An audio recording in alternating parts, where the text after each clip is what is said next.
Okay, well, that's interesting. So, first of all, welcome to Book Talk with me, Cody Engdahl, Cody C. Engdahl, which is the name that's on my book. I am the author, you know. I'm the author of five books, soon to be six.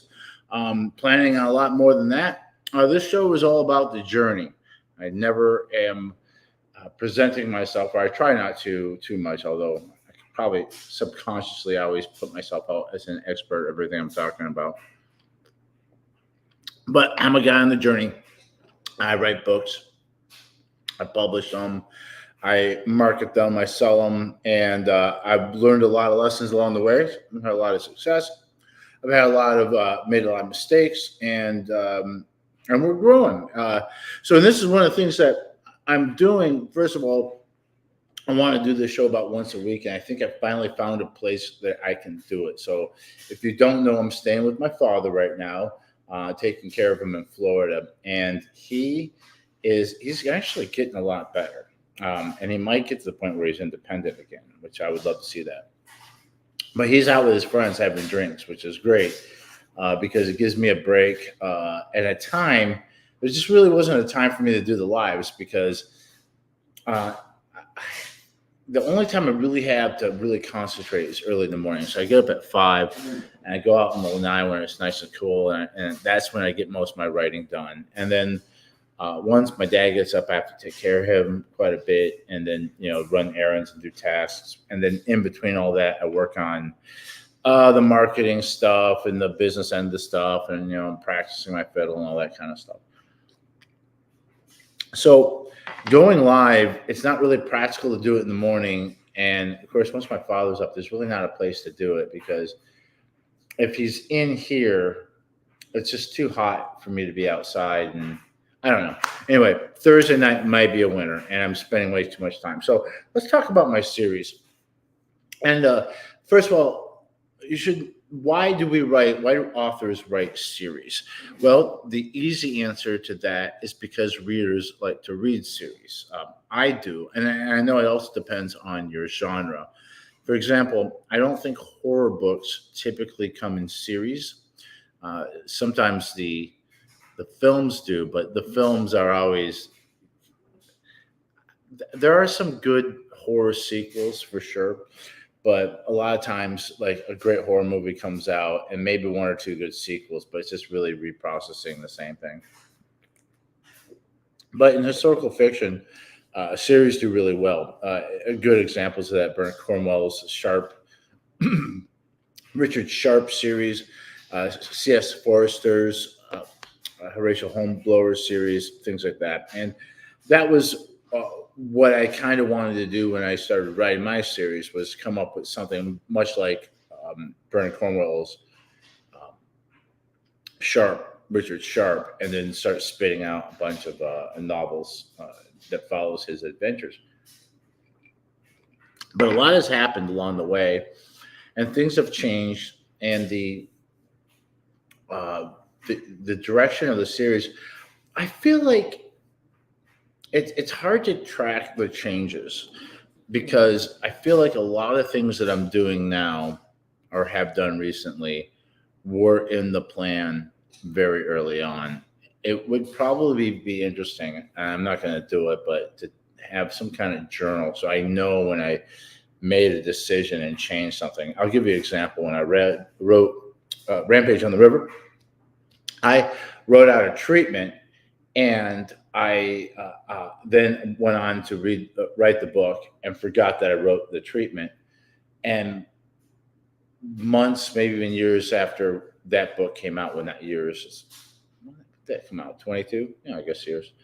I reread the treatment, and what I had written in that treatment and what had happened in the book were very different from each other. So, that's what I like about writing, because it is a surprise. I would say when we talk about pantsers and plotters, I don't think you're one or the other. I think it's a continuum in which you lie somewhere along that continuum. Pantsers or plotters being people who plot everything out first. They outline, they plot everything, and then they just flesh it out. And pantsers who just kind of come up with a concept and then just write by the seat of their pants, and the story comes out of them as I go. I'm somewhere in between. I'm a little bit closer to the plotter side, but still, I allow myself to be surprised at what my story does, and to bring things in or come up with ideas as I go that makes the book more and more interesting, and hopefully bring you through it so that you're enjoying yourself. So, so my question is, well, I'll tell you what, one of the things, and I should probably be better organized before I go on, but one of the things I wanted to do, or one of the things I'm doing in this program here as part of that is I'm working on my social media marketing, or just my marketing period, which most of it is digital marketing, right? And and I've been learning a lot. I've been following a lot of marketing podcasts, both for authors and just in general. And one of the things I've learned to do is repurposing things, because I'm on a lot of platforms. I have a blog post. I have a blog. Yeah, a blog post, right? A blog page. I have a blog page, a WordPress. I'm on Facebook and Twitter and Instagram and LinkedIn and TikTok. Some I'm on more than others. And I have this YouTube channel, and I have an email list. By the way, please, if you haven't signed up for my email, the link to sign up for the email list is below. I won't spam you. I will just send you, mostly when any of the ebooks are 99 cents. I will send you an email to let you know that, whatever's at 99 cents is at 99 cents. I'll also let you know if I'm going to be speaking somewhere publicly. And I will let you know, the biggest thing is that when a new book comes out, I want to let you know, because I have about 165 followers on Amazon, and I have no way of contacting them. And I don't think Amazon alerted any of them that I had a new book, which is interesting, because I've seen other friends of mine who are at the same level as me. I get notifications from Amazon when they have a new book. So I think maybe it's because the last book was the Prussian Prince, and it had a lot of Prussian military iconography, and I think sometimes people see that and they confuse it for the bad guys of World War II, and so they think, you know what I'm saying? So I think sometimes that gets suppressed a little bit. The picklehoops, the helmets with the spikes on them. That's just a theory there. So if you have a good idea that you think will be useful in your marketing, then try to figure out a way to put it into all your different platforms, because I have people that follow my blog who probably don't follow me on Facebook. And I have people on Facebook that probably don't follow me on YouTube. And I have people on YouTube that are not signed up for my list. So if you have, super fans that are on everything, that's great. You'll just, if they signed up for everything, then they're not going to be mad about seeing you do the same thing in a lot of different places. So, and the other thing is too, is that I think, I could be wrong, but I think part of marketing and branding is that it's not just saying, this is who I am, this is all about me and my company. It's bringing people in.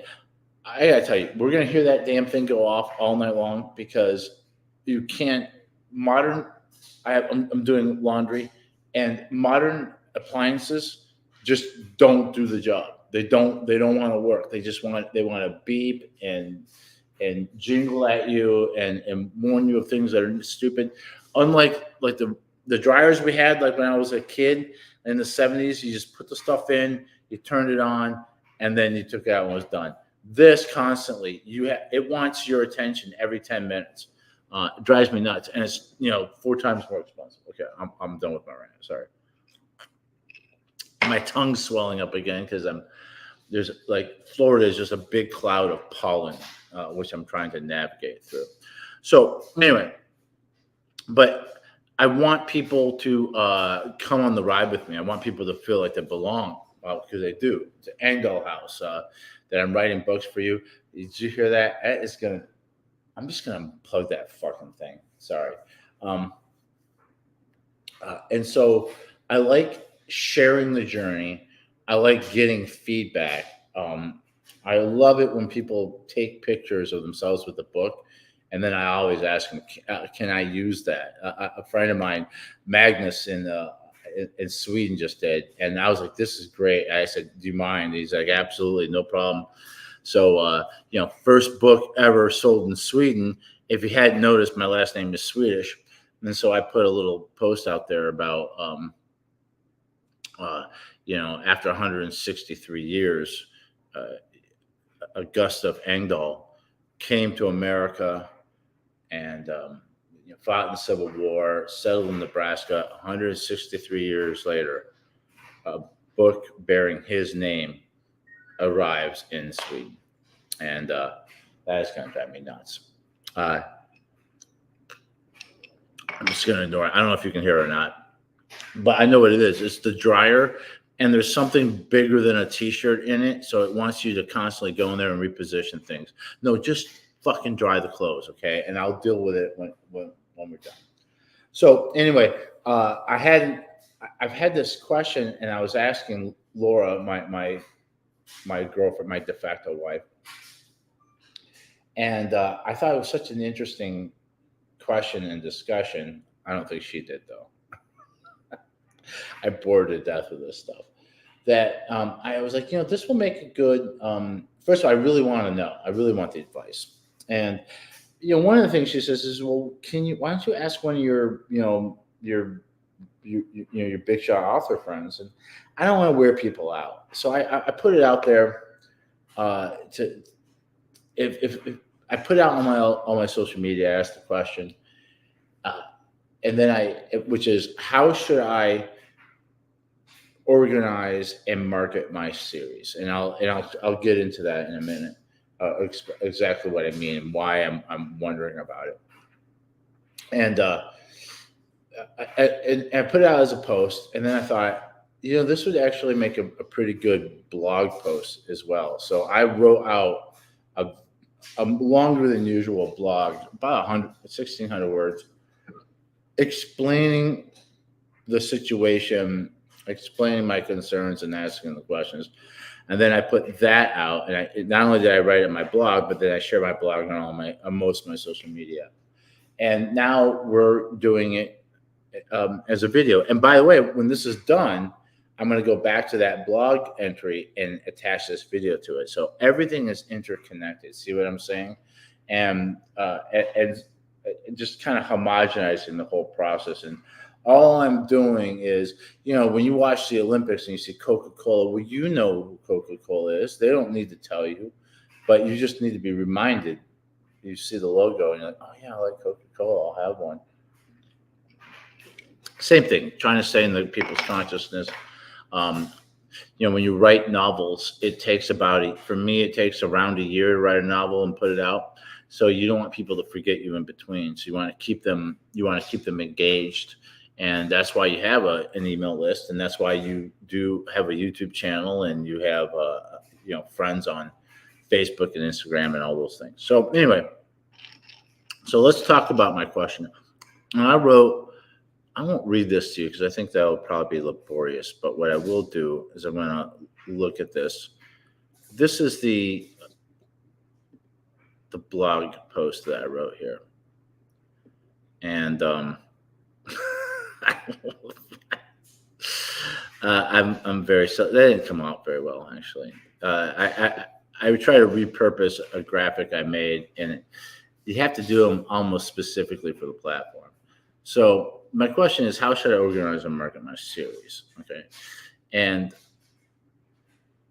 just so I have a series called The Long Century, and I'm writing the 6th one now, which is called The French Fiasco, and it takes place. I already see a typo in my blog post here. God, what kind of writer am I? It takes place about 4 years after the Prussian Prince. I'll tell you the reason why these little typos are in here is because it was fine when I wrote it in Pages, but when I copied and pasted it into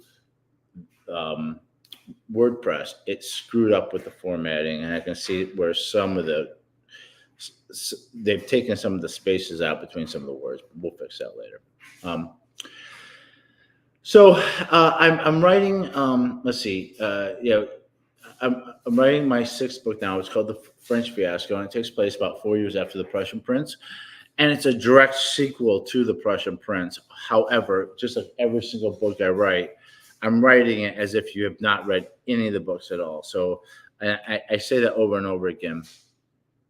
I write each one because, and the reason why I do that, there's multiple reasons. First of all, there's probably going to be 11 books.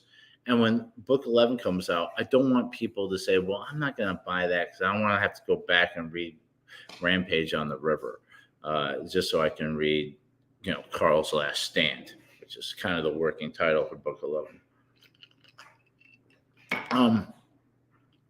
So I want people to be able to, and not only that, but you might be somewhere, like, for example, Magnus bought Mexico My Love, which is book 4, and he bought a physical copy that now lives in Sweden. And someone may see that book and say, hey, that looks really great. I'd like to borrow it. And I don't want them to feel like they have to go and read everything else beforehand, that they can just jump in with that one. And it's kind of interesting. I'm kind of jumping ahead in the narrative here, but Magnus decided to start with that book because it's the prequel and he wanted to read them in chronological order. And the only thing I'll say about that is that the second book, The Perils of Perryville, there's a mystery that I set up in Rampage on the River that I solve at the end of, there's a big reveal at the end of Perils of Perryville. And so if you read Mexico My Love first, Perils of Perryville has, I would say, like an Empire Strikes Back level reveal that happens in it. And if you read Mexico My Love, that will be spoiled.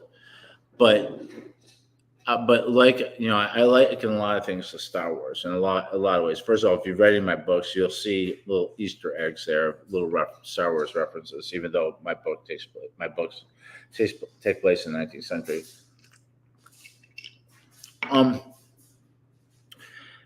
Reading Mexico My Love first and then reading Rampage is like watching the Star Wars prequel trilogy that came out in the early 2000s. The first one came out in 1999 and then the early 2000s, and then watching the original series. So if you know all those movies, think about how it would be different. Your perception of everything would be different if you watched the prequels first and then watched A New Hope and The Empire Strikes Back. That's all I'll say about that. I don't think it'll be too bad. It's just this one little holy cow moment that might be ruined if you don't do it that way. So that kind of brings me to why I have this question, is because my initial idea, and I guess we really have to do the history here of how all of this evolved. My initial idea was that I was going to come up with a character much like Richard Sharp. I mean, he's not like Richard Sharp, but as far as his personality and who he is, but a character in which I could write multiple adventure novels with. But I think originally I was going to do everything in the American Civil War, but that must not have lasted very long, because even with Rampage on the River, book 1, I was writing the first chapter knowing that I was setting up a prequel, that I had it in mind. So if you read book 1 of my series, I am setting up the prequel, which is about Carl's parents and the Mexican War. And I also think at some point I knew I was going to write a Franco-Prussian book as well. So what I did is I picked a regiment in which my character could be in, and that was the 2nd Michigan Cavalry.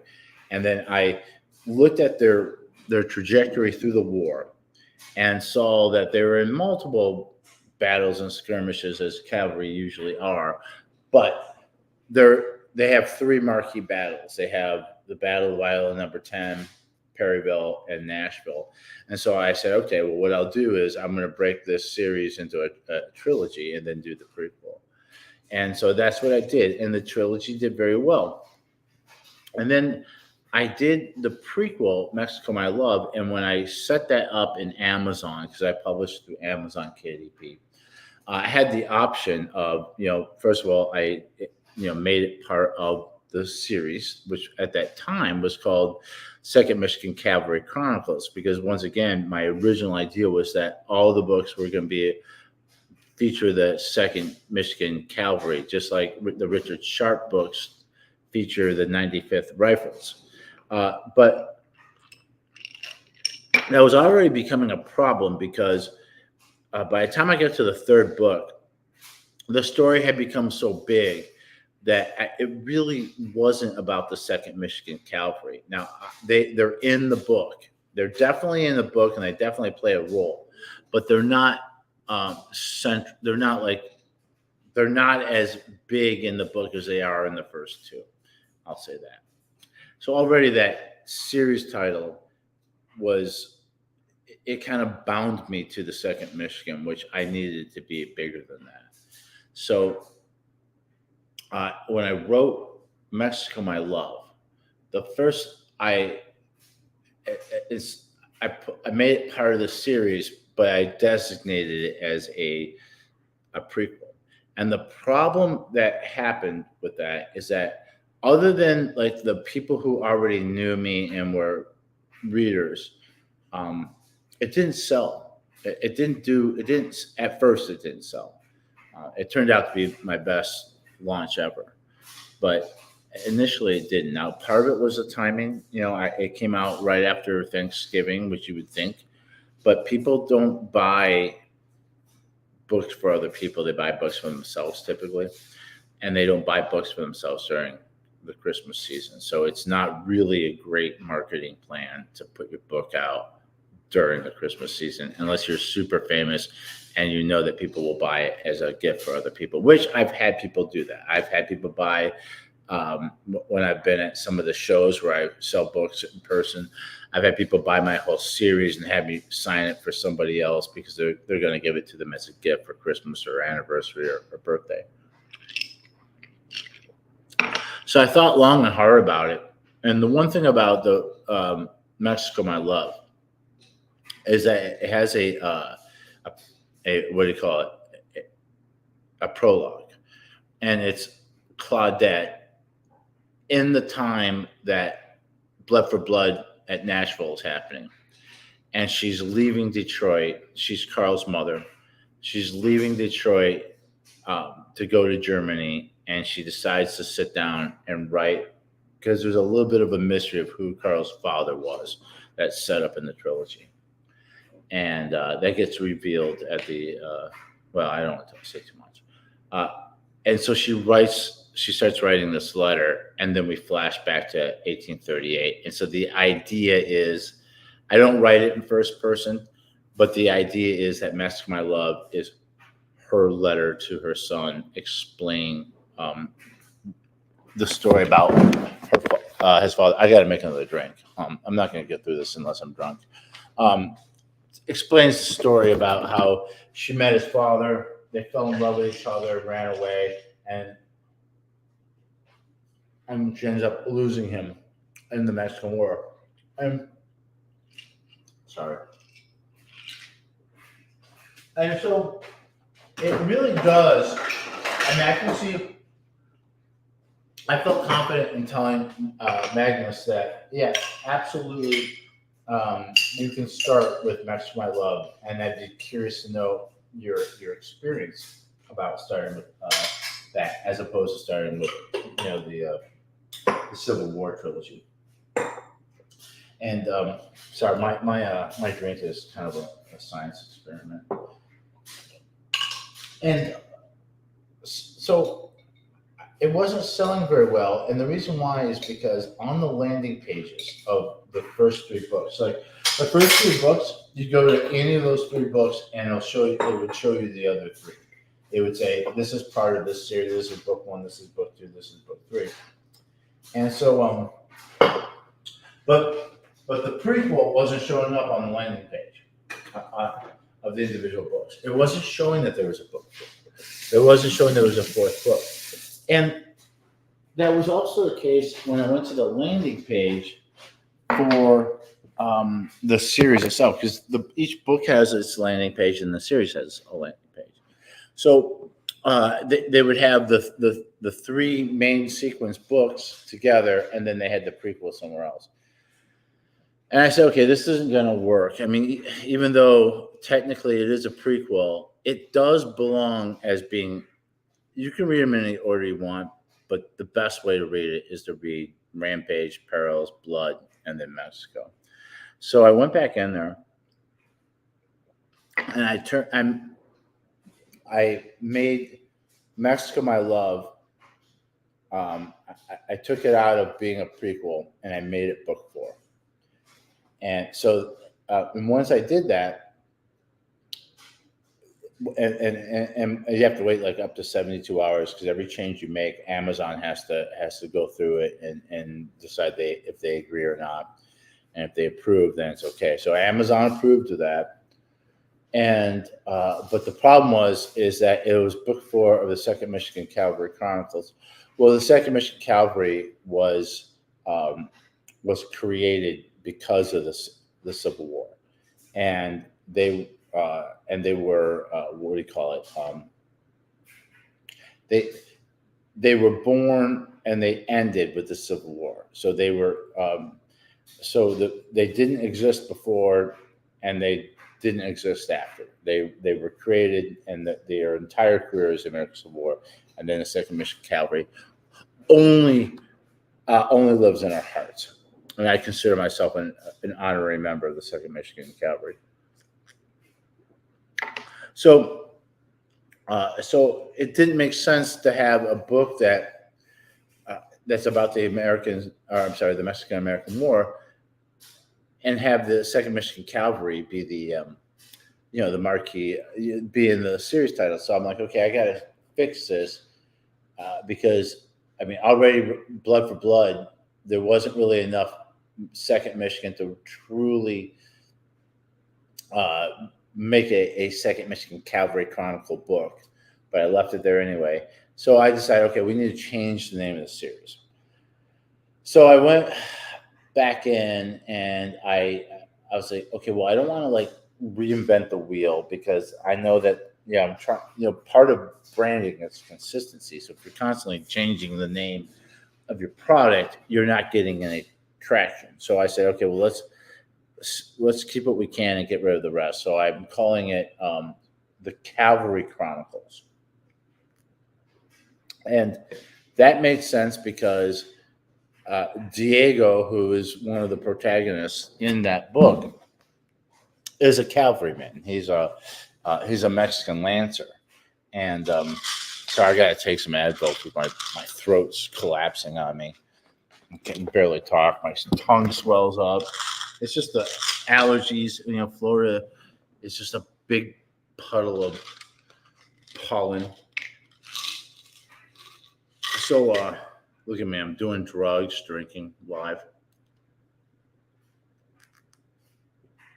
So I made those changes, and all of a sudden, not only did Mexico My Love sell, but everything started to sell right after Christmas. Another part of that was I started advertising on Facebook, and that really helped my sales quite a bit. But then I started writing book number 5, which is The Prussian Prince, and that's I won't go too long on this, but the original idea was that I was going to write a trilogy that was Civil War, write a prequel about Carl's parents, and then put Carl in the Franco-Prussian War. The problem is that the main plot device of the book was that it required him to not know something, and the whole book is about him trying to get back to his wife. And when I first thought of the series, I thought, well, okay, with the Franco-Prussian War, 1870, and the Civil War ends in 1865, so that's perfect. He can do that. Well, because of how I wanted the plot to be, and the things I needed him to know and not know, I uh, I couldn't have him sitting around for 5 years doing nothing. I and so, but and there were a lot of things I wanted to have happen in the Prussian Prince, which, like I said, was originally supposed to be a Franco-Prussian War book. And some of the things, and I realized, okay, well, there's actually the Austro-Prussian War that happens in 1866, and that would work perfect timing-wise. But there were things that I wanted that had to happen in France that didn't make sense. So then I thought, okay, well, I'm just going to have to write another whopper of a book. I'm trying to get my books down to 80,000 words. I had a 119,000 word book and 124,000. I want them to be 80,000 or as close to it as possible. So I thought, well, maybe I will I'll just make this a big book, and part one will be the Austro-Prussian War, and then the Franco-Prussian War, and I can do everything. And I got in it, and I was at about, I don't know, 30, 40,000 words, and I'm still in the Austro-Prussian War. And I'm like, this book is going to be enormous. And I also realized that it was actually two books. It wasn't one book. Putting two wars in one book, I was going to do a part one, part two. They were going to have separate plots, separate. I'm like, this is actually two books. So I made a really good decision. I said, you know what? I'm going to make the Prussian Prince about the Austro-Prussian War, and have its own theme, its own plot, its own climax, its own conclusion. That's very satisfying, a great story. And then write the Franco-Prussian book, which is I'm writing now, which is called The French Fiasco. And I think it worked out perfectly. I'm very proud of The Prussian Prince as a standalone book, and I'm very happy with what I'm writing so far with The French Fiasco. So I'm writing The French Fiasco now. I just checked about 62,000 words into it. I want to bring it in around 80,000 words. I think I can do that. It might go over. I don't want it to be more than 100,000. I don't think it will be, but we'll see. But anyway, the book after that, and this is where the conundrum really happens. We're 33 minutes into this video. I'm finally getting to the meat of it. The next book I want to write is called Black James. And James is a character who is referred to a few times in the original trilogy. He's the father of Liza and Elijah, if you've read my first three books. You get to actually meet him in Mexico, My Love. I don't know at what point. I do know that it was at some time during writing the Civil War trilogy that not only was I going to have, probably when I was writing The Perils of Perryville, that not only was I going to have James appear in Mexico, My Love, and it's probably my favorite part of the whole book, but I was going to do an entire novel about him, do a character, which is new because all my other books are character driven, and plot driven. Black James is going to be a character driven book, and it's going to be his story, and it's going to start with either his father or his grandfather all the way back in Africa, and all the way up into the point where Black James is a mid-19th century pirate. And I plan on doing a lot of research, not only the historical, all the historical things that are the setting, but I want to read I'm going to do some research about writing a character-driven novel as opposed to a plot-driven one. And also, I'm going to bone up on a lot of that. Nautical is a genre of itself, like C.S. Forrester, Patrick O'Brien. Uh, there's a subgenre into itself, kind of like westerns, of nautical military novels and pirate novels. Not because I want to copy, but I want to understand the genre and what people expect of it. And I've made mistakes with this before. Mexico My Love is a perfect example. Mexico My Love, I thought I was writing a romance. I saw, everybody, romance is the number one genre in the world, at least in the English language. It's the number one.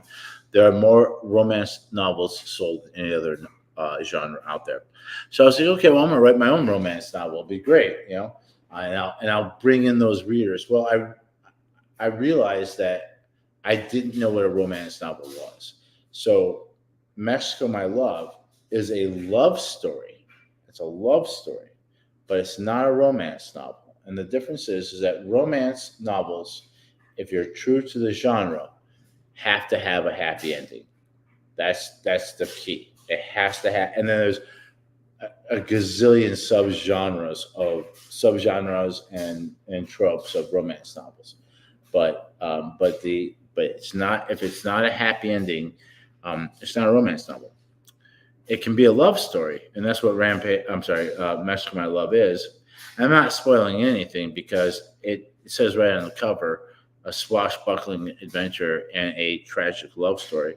And if you've read the trilogy, you know that Claudette ends up being a single mother, which I think is one of the reasons why I think it's one of the best books I ever wrote. And it's because it's kind of like a Greek tragedy in which the characters know that they're aware that the tragedy is coming. And no matter what they do, they cannot get off that train. That the train has left the station and they're heading towards the tragedy foretold, and there's nothing they can do to stop it. And I loved it. It's a great book. So anyway, Black James is going to be part of the Long Century series. Oh, by the way, I missed the whole point there. So we switched the name of the series title from it was started out the Second Michigan Cavalry Chronicles. It turned into Cavalry Chronicles. And then when I started writing The Prussian Prince, I was like, but Carl's in the Prussian infantry. And there's cavalry in it, but I really cannot call it a cavalry chronicle. So I was like, okay, once again, I have to rename this series. So now this is going to be the third name for the series. And I thought, okay, I have to find a name that binds them all together, and but doesn't bind me to one thing or another. It gives me the freedom to write what I want to write. And I can't keep changing the name of the series with every book I write. So I came up with a Long Century series. And I like this because this is a concept. And by the way, hopefully I won't forget to do this, but I would like to circle back to this concept because I found something new just the other day that may be the fuel for the next series I write. But the Long Century series is named after the long 19th century, which is a concept in the study of history.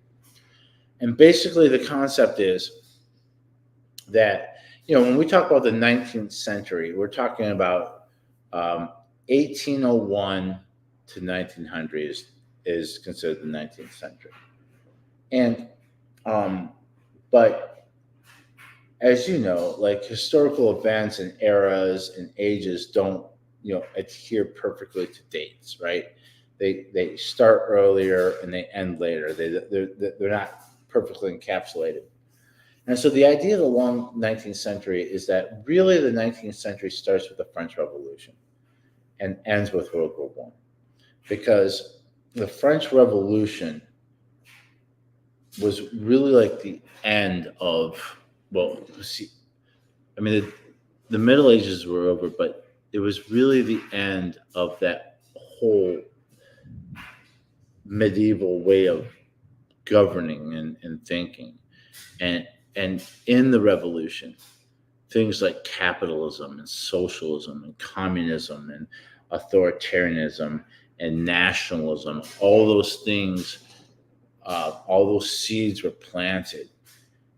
And as we go through the 19th century, we see them bubble up and roil and mix and create conflicts into ultimately World War One happened. So what I'm saying is, and what a lot of these historians say, is that World War One was the result of a lot of things that came out of the French Revolution and the cause and effect path that came from there. I like that concept, and I'm planning on the last book of this series taking place in World War One. Now, I kind of extend it a little bit because I extend it through World War Two, and the reason why, there's two reasons for that. The first one is that the academics say that the long century starts with 1789 revolution. You're right. This is Lloyd. Hi, Lloyd. Lloyd's an author too. You can find Lloyd Elmer Jr. on Facebook. He says love story is greater than romance novel. 100%.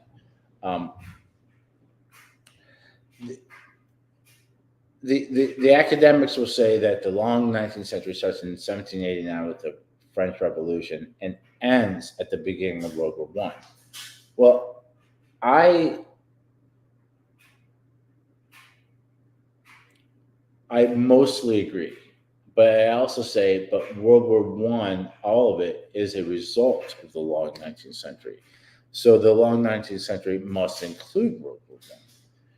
And the other thing is that World War Two, even though we're getting, I mean, when I was a little kid in the 70s, World War Two was not considered to be like a different era. World War Two was considered to be a modern world war that had happened just 20 years prior, 20 or 30 years prior. It's like, when I was a kid in the 70s, World War II was as far away as like the Gulf War, which I was spared because I got out of the army just before we invaded. Where did we invade? Not Iraq. It doesn't matter. That's how far away World War II was when I was a kid. It was, my grandparents who would have been in their 50s. When I was a little kid, World War II vets were my age. Now I'm 53. You could talk to a World War II vet who was in his 50s, not an old man, in his 50s. And it felt modern to us in the 70s. Maybe slightly. They didn't wear camouflage. The SS did for the Germans, but other than that, the tanks and the weapons weren't that much different from what we had in the 70s. And I feel like World War One is the result of the long 19th century, and World War II is just round two of that conflict. And the other thing is, and this is, if you've read my books, you may have noticed this, my biggest trope that I love and I go to constantly is honor amongst enemies. I love doing that. Because I grew up as a little kid watching black and white Errol Flynn swashbucklers, and where they're sword fighting and somebody drops his sword and the other guy steps back, says pick it up. I love that kind of stuff, and so I write to it while still trying to stay true to the history. I'm a romanticist. And I think that 19th century romantic notion And many of the generals that led armies in World War II were born in the 19th century. That 19th century sense of honor, that honor culture and honor amongst enemies persisted. It was in its twilight for sure, because a lot of ugly things happened in World War II, as they do in all wars. But there was still a little bit of that left. General Patton having an absolute man crush on Erwin Rommel, that kind of stuff. There's still this romanticism going on, this flair, this swashbuckling sense of, not a biggest dickest warrior, but a warrior with a class and panache and finesse, and maybe that's a fantasy, and I know it is, but that's what I want. So anyway, my question was, this series, as it goes on and on and on, well, it's not go on and on and on. There's going to be 11, I believe, 11 books.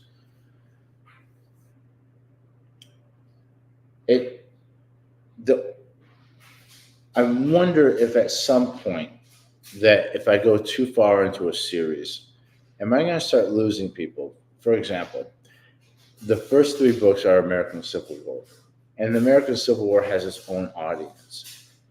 How many of the people who like American Civil War are going to read the prequel about the Mexican-American War and then read the next book about the Austro-Prussian War, and then read one about the Franco-Prussian War, and then read one about a black pirate in the 19th century, and then read what's going to come after that? Well, I'll tell you. So this is what the series is or going to be. It's a Civil War trilogy, then a Mexican-American War prequel, then kind of a 2-book Prussian saga in which we do the Austro-Prussian War and the Franco-Prussian War. Then it's going to be a character study that jumps back. And that's the thing, is that Black James is going to be hopefully the best book I've written yet. And it's connected to all the books, but it's not a main sequence story. It doesn't progress the story at all. It just takes one of the characters that you've met and just giving him his own novel. And then I have 4 more books that I have planned that are going to include the main character, and those will go in sequence. There's going to be a Northern African adventure. There's going to be a Western, meaning like cowboys and all that. There's going to be a Japanese adventure, and then World War I, and then what I call the Carliad is going to end. And Carliad is all the books that have Carl as a character in it. I have some books that I've thought of in concept that will happen after that, including some up to World War II books. I have a crime novel that I've thought about doing in the 70s. There's a novel I started writing back in the 90s that would be interesting to do.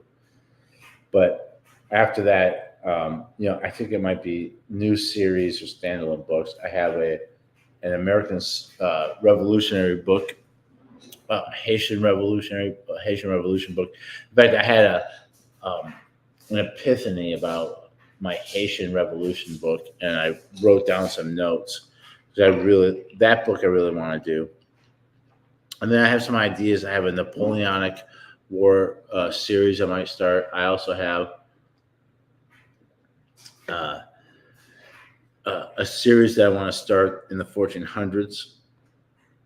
But anyway, the Long Century now, which is the current name of my my series. When I put out Black James, should Black James be book 6? Or should it be an adjacent book in the series, but not part of the numerical ones? The next 4 will be sequential and numerical. Um, should I break the series up? Should I say no? The first three novels are the Second Michigan Cavalry Chronicles, um, and Mexico My Love is the prequel to that, which is mostly a standalone book. The two Prussian books are a 1-2 saga. Black James is a standalone book, and the 4 books that come afterwards are, I don't know.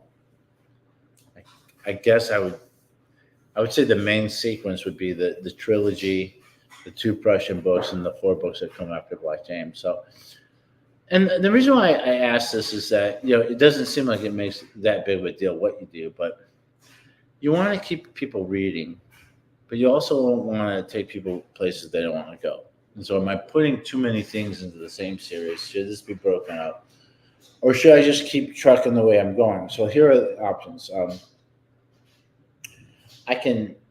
I guess my question is, should Black James, which is a character novel that is outside of the main sequence but part of the world, should that be book 7?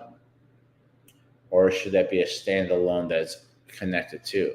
But if I do that, it's the same problem I had with Mexico My Love, where people didn't read Mexico My Love at first because they didn't think it was part of the series. So that's kind of my conundrum. If you want to get more of my, if you want to get more of my thoughts about this, I have a look on my Facebook page. I wrote a much better organized blog post about this, and I sent it out as an email as well. Join my email list. My dad gave me a bunch of emails of friends he thinks that would be interested, so I'm going to send something out to them. But I put it out as an email. I'd like to know what you think about it. I have plenty of time, so I'm not too worried about it. A couple things going on. So I'm about 62,000 words into the French Fiasco. I think I'm starting the 3rd and final act. I'm very excited about this book. It's the fastest writing I've done so far. The fastest I've ever gotten to 60,000 words was 8 months, and I've done it in under 5 with this one. So we're right on target. I just need to land the plane. I think if things go well, I'm going to put that book out at the beginning of the new year. There's no point in putting it out after Thanksgiving. It's just a waste of time. Nobody's paying attention. Nobody's buying books for themselves. Very few people buy books as presents. So at the earliest, it'll be the day after Christmas, which I'm not counting on. One of the things I'm going to do is, the first time I did a pre-order, I made sure that everything was in place. So I only did like 2 weeks or something like that, and got very few. And then I expanded it to about a month, 30-day one. Usually I like to give myself 2 months after I finish a rough draft, especially if it's, a shorter, not 120,000 page word book, but maybe 120,000, maybe, 80 or 90. I found out that, Amazon, I don't believe, put out emails for my pre-order or when the book came out. And if it did and you got one, let me know. But I read somewhere that it has to be over 60 days of pre-order for them to put out an email that it's on pre-order. So I think one of the things I've learned is to under-promise and over-deliver. So I think what I'm going to do is that when I finish the rough draft for the French Fiasco, which I'm hoping happens in October, early October, and I'll tell you why, that I'm going to put a 90-day, I'm going to put it out to a 90-day pre-order. And the reason why I'm hoping to get it out in October, or get the rough draft and start the pre-order, is that I like to start the Amazon ads while the pre-order is going. And Brian Cohen's going to have his free author ad school, or ad challenge, where he teaches how to make ads. One of these days, when I really know I have the time, yeah, I'm having my third drink. I know, I'm drunk. I'm already over that. There's a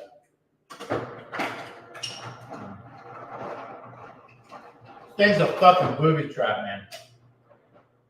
See, that's what I say. I hate modern things because nothing works. Nothing actually works. The Justins were a lie. They lied to us. Anyway, what was I saying?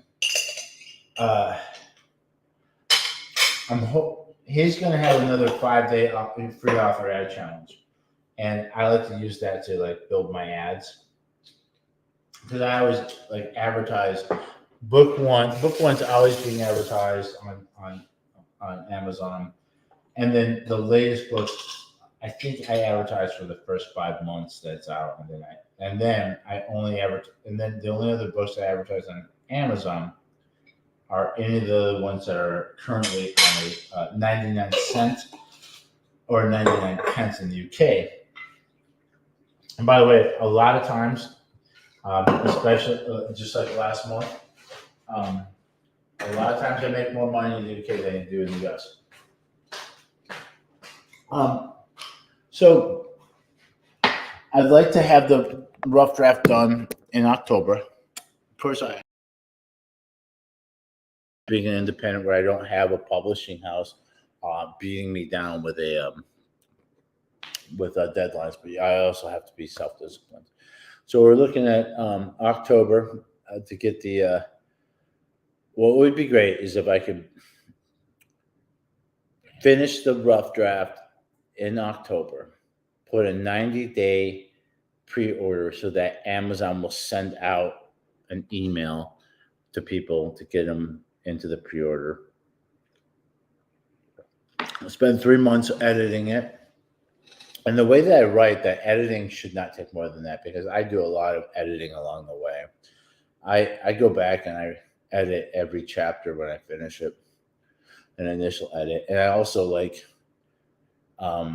something pops in my head. Some people just write the rough draft first and then start all over again. I couldn't do that. So like, for example, I put in today, there's some new things and I had to go back into earlier chapters and add stuff to it to make it make sense and to change things. Because I don't like just doing a rough draft and then coming over. It's just too much work to do in the second round. And I also want to make sure I know what I'm doing so that the story is cohesive. So I fix things as I change them. I did that a lot today. One of the things is I decided to add the mitrailleuse, which is an early French machine gun that was used in the Franco-Prussian War. And I decided to add it to a battle scene because I had been hinting at it. And I was like, it doesn't really make – because my idea behind it was I was hinting at it before and I wanted to make it a mystery because Carl had never – an early machine gun would have been just completely shocking to somebody. And so I hinted at it earlier in the book. And when I realized I have a battle scene where I should have added it because I'm not going to get the way the book is going to be, there's not going to be a lot of opportunities to bring it in and do the surprise later on. So I had to go back in and change some previous chapters to make it all work. So, yeah, about 62,000 words. I'm hoping to be done with the rough draft in October. That means November, December. That means I'm getting it out in January. Perfect. So it's going to be a great book. I think technically, I think Mexico My Love is the best story I ever wrote. But technically as a writer, like I'm improving as a writer in general, that this is going to be my best yet. And I'm not going to immediately start Black James because I'm working on my email list and building that out. And please join it if you're interested in the books I'm putting out and all that. One of the things that I learned from Brian Cohen is you create an email list and to entice people to join your email list, because you want a big email list, because you know once you pay the upfront cost of the domain name and the server, you own your email list, so you can't be canceled from it. Where you can lose your Twitter account, or you can lose your Facebook account, or the algorithm will suppress you. But when you have an active, a good, well maintained email list,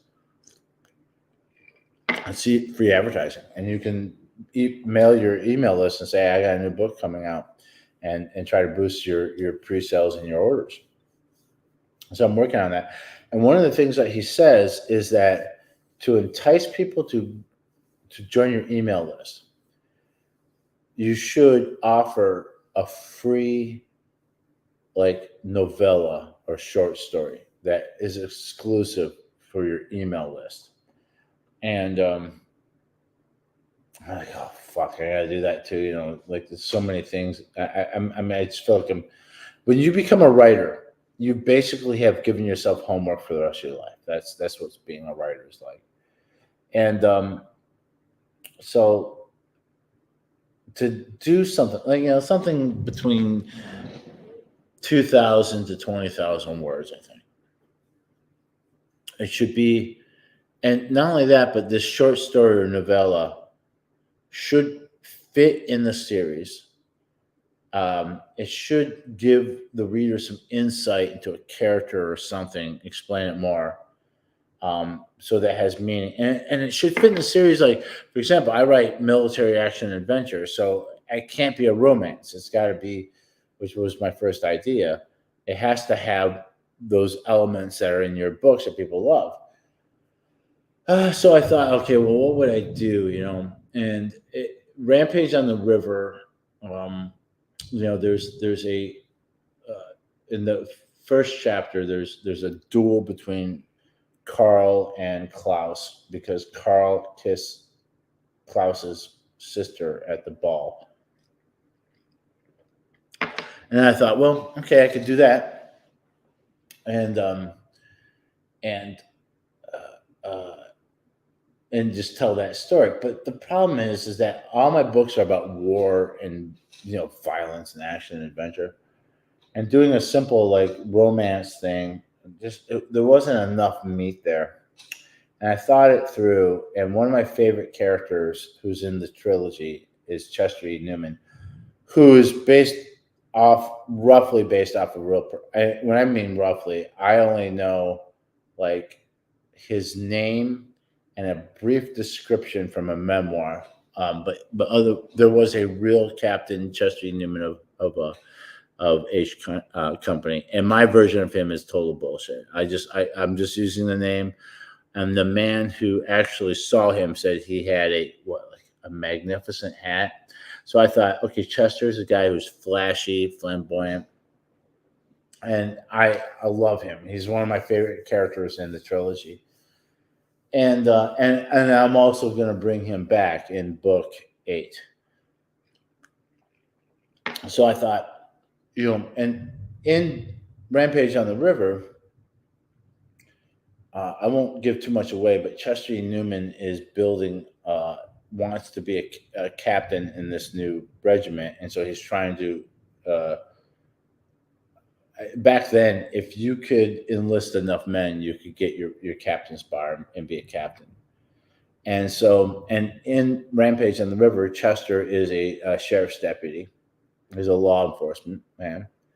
And I thought, instead of making this short story about Carl and Anna, and Klaus, and I'll put them all in it. Let me make it about Chester. Chester, who breaks up that first. I don't want to spoil anything, but Chester is in the first chapter, and so I thought. I also know that Detroit was kind of like the last stop of the Underground Railroad, and that a lot of runaway slaves came to Detroit and then found passage across the river to Windsor, Canada. And I know that there was a lot of Detroiters who helped facilitate, who were Underground Railroad operators. So I thought, and there was also the Fugitive Slave Act, and the Fugitive Slave Act was passed shortly before the Civil War, and basically the act was before, when slaves ran away and got into the North, they were free. But Washington really was dominated by Southern politicians. And the only reason why they seceded from the Union was because an abolitionist got elected president. And so they passed this law that was called the Fugitive Slave Act. And basically the law said that Northern law enforcement must do everything they can to aid and assist slave catchers. So, and that was one of the things in which the North was like, hey, now you guys are forcing our hands to be complicit in what you're doing. So I thought about Chester being a law enforcement officer, which he is in my first book. And I thought about him having, wanting to be a captain in this new regiment. And so he doesn't want to screw anything up. But so when Southern slave catchers come to Detroit and demand that he adhere to the Fugitive Slave Act and help them recapture slaves, that he has a conflict in which he wants to help them because he doesn't want to cause any controversy. He's so close to getting his captaincy. It's not hard to say when you've been drinking and your tongue is swollen twice the size it's supposed to be. But he has a crisis of conscience, and ultimately, faces the choice of, do I help the slave catchers or do I help the runaway enslaved people who are just wanting to be free like any other American? And then to frame that all along, because in book one, the ball doesn't happen in book one, but it's referred to. And where I got the idea from is when I started doing my research about the Second Mission Chronicle, I had a memoir that was written by one of the surgeons. And he said that there were Southern students going to school in Detroit, and when the war broke out, a lot of the Southern students dropped out of college to go home to fight for their states, and that the Northern students, they threw a big ball because they were all friends, and they like a going away party, and that the day after that ball, that the Northern students walked their Southern friends to the railroad station and said good luck, and kissed and hugged each other, and that's how Rampage on the River starts. It's about Carl, who's a Northerner. I mean, and Kyle, who's a Southerner, and their friend Francis, all saying goodbye at the train station.